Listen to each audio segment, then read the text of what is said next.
Today is an exciting day because it is time for the very first Q&A on this channel, which is so cool because that means we've got a little community here growing, and yeah, that just makes me really happy. So yeah, the other day I sent out one of those Ask Me Anything things on Instagram. You sent in a bunch of questions. I'm going to try to answer a bunch of those questions. Let's go.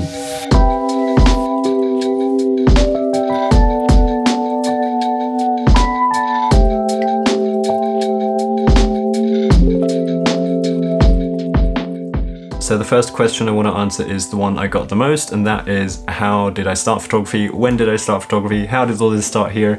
And one guy also added a sub question, which is, when did you add the editing process when you started out? And that is interesting because I think I actually started with editing. I did editing before photography. I actually started using PixArt on my phone, that app that is a bit like Photoshop, but like a really bad version of it on your phone. Although for the phone it's actually quite good. And I tried to like stitch photos together and play around with things like that. Surrealism was something I was really intrigued by back then. And then I started shooting photography with my phone. Then 2016, when I had my trip to Japan, my dad gave me this little action camera. It wasn't a GoPro, but it was a Qmox, I think. Something basically the same thing as a GoPro. And with that thing, I then made my first travel videos in Japan, which are still here on this YouTube channel. If you go to my videos and to the very oldest videos, I think the first 3 or 4 videos are from that trip to Japan with that old camera. Maybe I shouldn't have said that because those are really bad videos. But they're really good memories at the same time. Anyway, that's when I started like shooting video and photos with my phone only. I didn't have a camera back then. And also I started using the DSLR from my dad because I got interested in that. And also I was watching a ton of YouTube videos. Back then, Peter McKinnon was my jam. That guy back then was pushing out so many easy tutorials for people like me who were beginners. And so I was watching a lot of his content, a lot of content from other guys like Matti Haapoja, taking in all the information. And then 2017, my dad and I were negotiating if I might want to finally get myself a camera, or no, if he could finally get me a camera. And that then happened in the summer of 2017. He bought me the GX80. And I think that is when it completely took off, you could say. And I started shooting a lot and very regularly. And to get back to the question about editing, I started editing my photos in Lightroom even before I had that camera. I did that with my phone photography already in Lightroom Mobile, because back then I didn't have the Creative Cloud, but Lightroom Mobile is for free. Another question within those questions of when did you start, how did you start, was if I had any tuition or guidances. Not really, like YouTube was my tutor. YouTube still is my tutor, plus college now. But back then when I was in a normal school, YouTube was where I learned everything, especially the technical sides of photography. So yeah, that's how things got started. Let's get to the next question.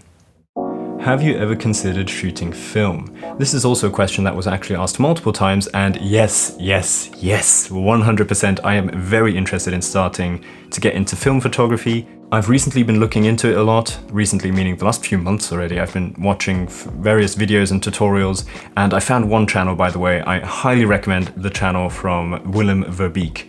Super chill guy. He's mainly a film photographer and does videos around his film photography. He's even got videos on self-developing his films and stuff like that. I just love his channel. I've been binging his videos lately. So yeah, I am very interested in shooting film. And wait, I actually have a film camera already. I just haven't gotten to using it yet. This is the Asahi Pentax K1000. This is my dad's old travel camera when he used to travel around the world. He had this with him before the digital age, and I think it still works.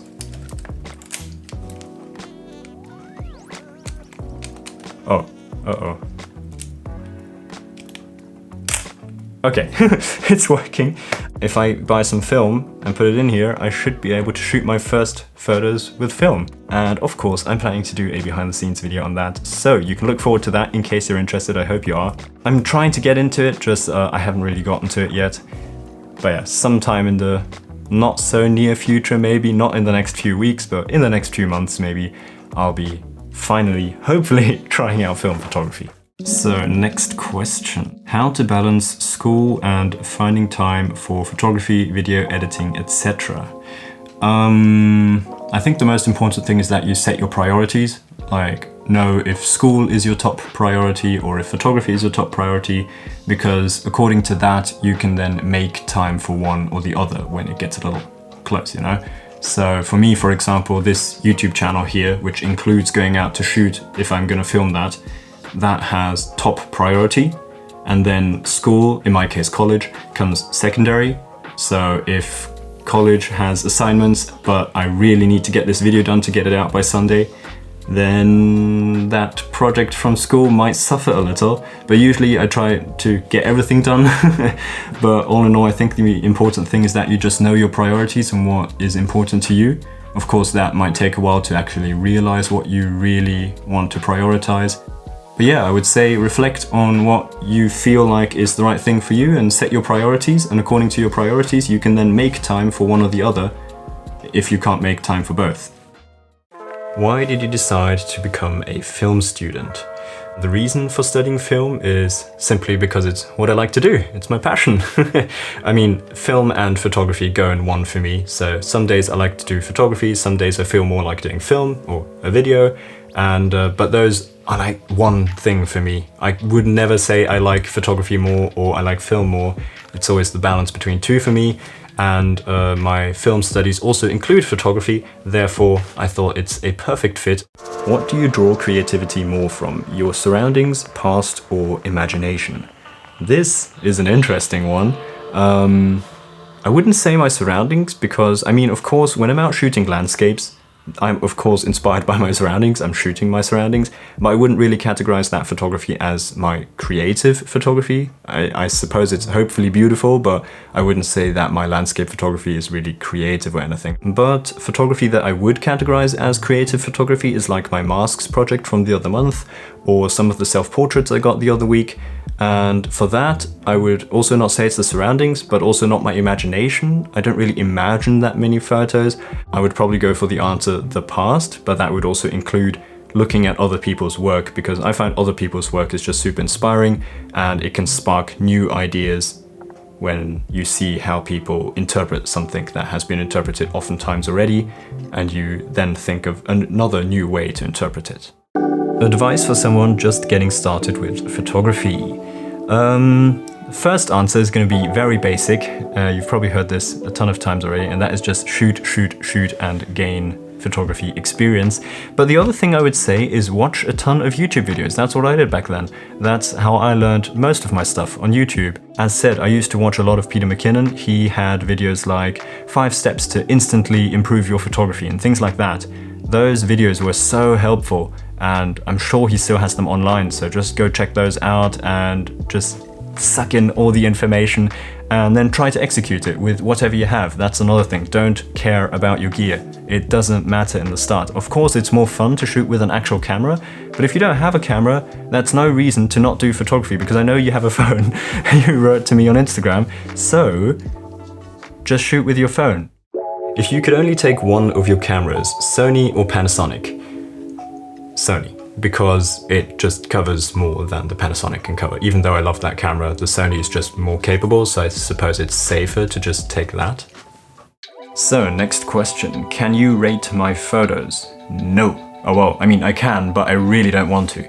I was thinking about this yesterday when I read this question. I was thinking, I really don't want to, because firstly, I don't feel like I'm in the position to rate your photos, and secondly, I think photography is such an individual thing, especially when it's artistic photography, not photography for clients and stuff.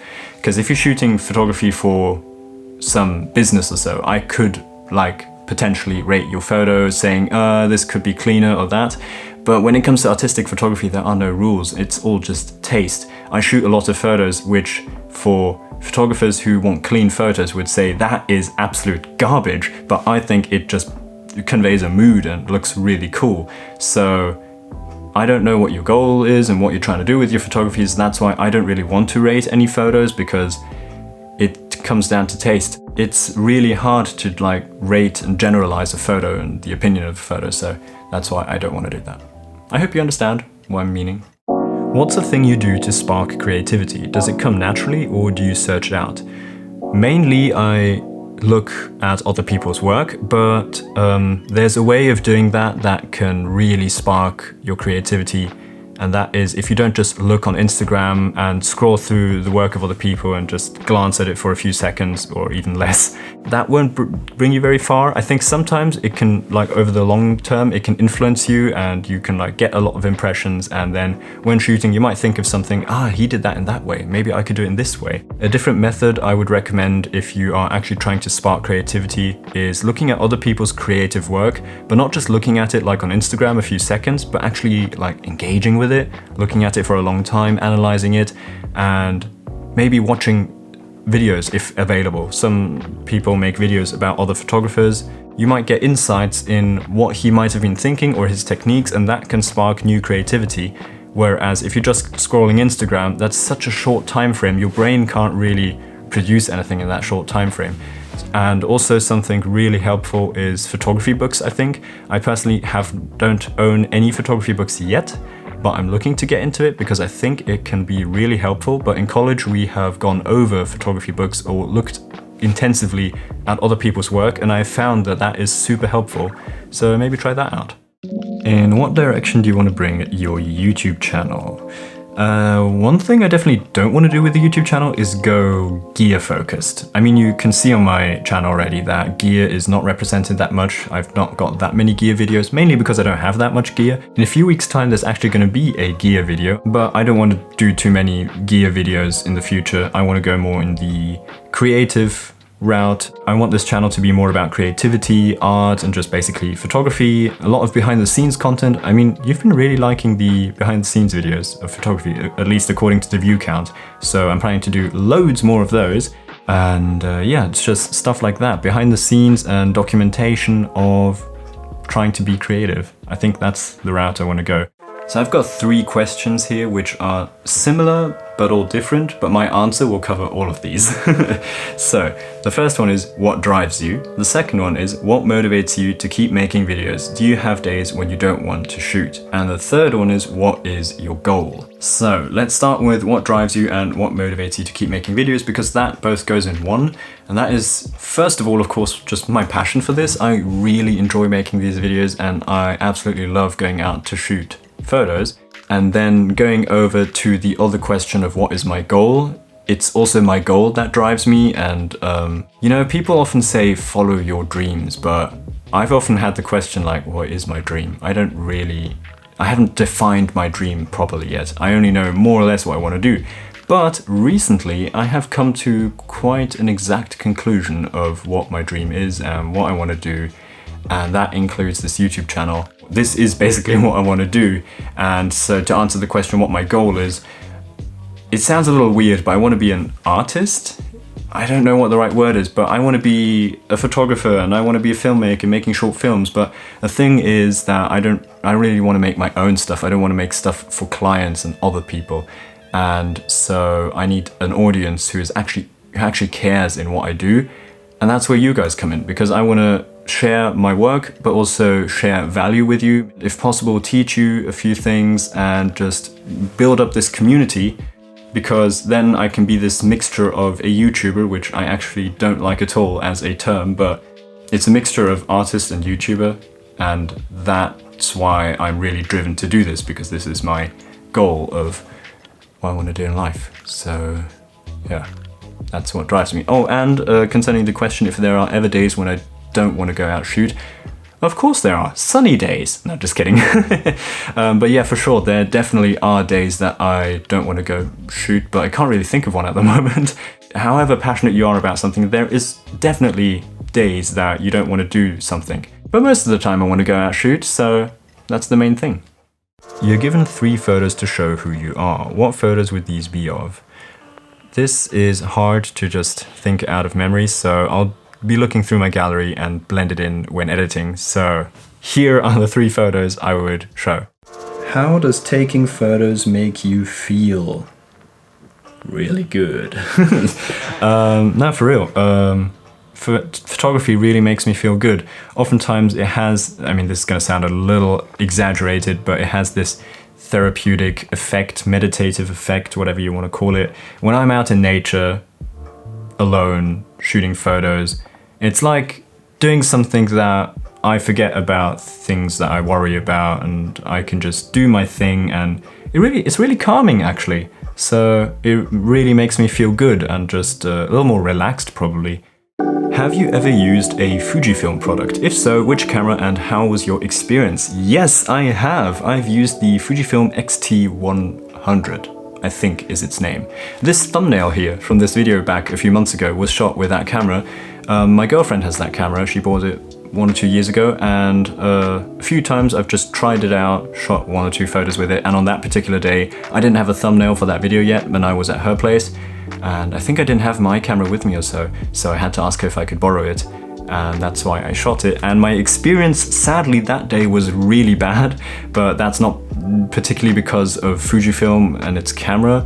It was because the battery was almost empty and I was a little stressed out and trying to get this done, and the camera died because the battery was empty during the shoot, so the experience was actually pretty bad. But I'm actually thinking of borrowing that camera from my girlfriend and taking you with me to try out that camera, because I thought that could be an interesting behind the scenes video just to mix it up a little, trying out a new camera, which I don't know and some of you might know and many of you won't know. I thought that might be interesting. Plans for the future. There are a lot of plans for the future. One big plan is of course just keeping track of this YouTube channel, posting loads of videos, and also from college I should actually manage to get out 3 short films in the next 2 years. One is in the works at the moment, still in the in-between phase between pre-production and production. We should be shooting maybe in 2 months or so. It's such a huge project. It's just so hard for me to work on it because it's so huge. But yeah, I hope to get that out sometime. I was thinking actually to get it out in November, but that is absolutely not realistic anymore. It's probably going to come out New Year sometime around then. But I don't want to tease too much because I don't even know if I'm going to manage to make it. Maybe it'll be trash and I won't post it anyway. I don't know. But for college, I need to make 3 short films. So those will be coming out sometime in the next 2 years. Also, I want to do more conceptual photography and photography series like the one with the masks I did a few months ago. And also something I've been looking into and I want to make is a photography zine. Photography zines, I don't know, I think they're super cool, so I want to get out one of those. Either make it for me privately or maybe make a whole bunch so that in case some of you are interested you can get one of those, but that's something in not the near future because I've got other things to concentrate on at the moment, but maybe someday in the future. What was your biggest setback in your film/photography career, plus how did you handle it? I think I am very, very lucky to be able to say that I haven't had such a setback before, that I actually remember it and how I handled it. I don't think I've had anything like that before.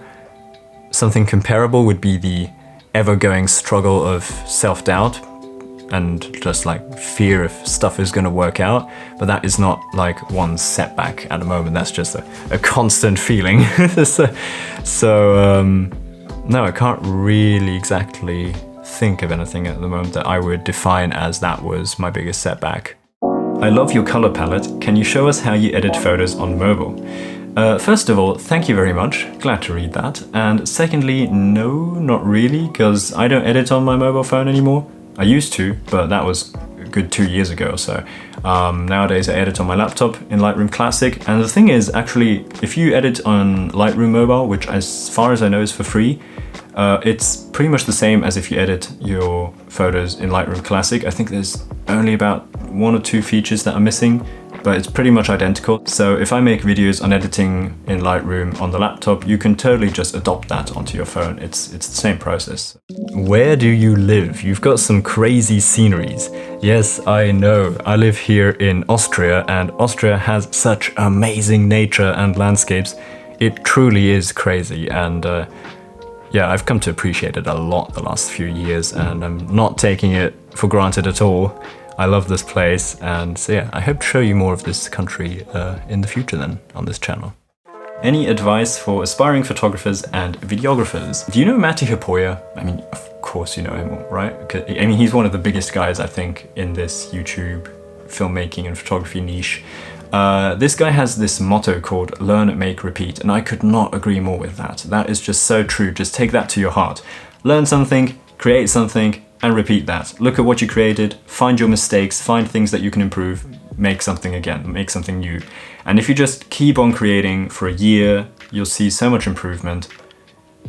Does that answer your question? I hope so. That's it, everybody. I hope you enjoyed the video. This is probably a way too long video, but whatever. Thank you so much to everybody who sent in a question. I was really nervous when posting that story that I won't get enough questions, like 2 questions or so. But I got quite a bunch, so I'm really happy. Thank you a lot. And it was really fun to do this. So thank you everybody for watching if you stayed until here. Thank you for sending in the questions if you did. I hope you enjoyed it, and I hope to see you again next week in the next video. Until then, goodbye.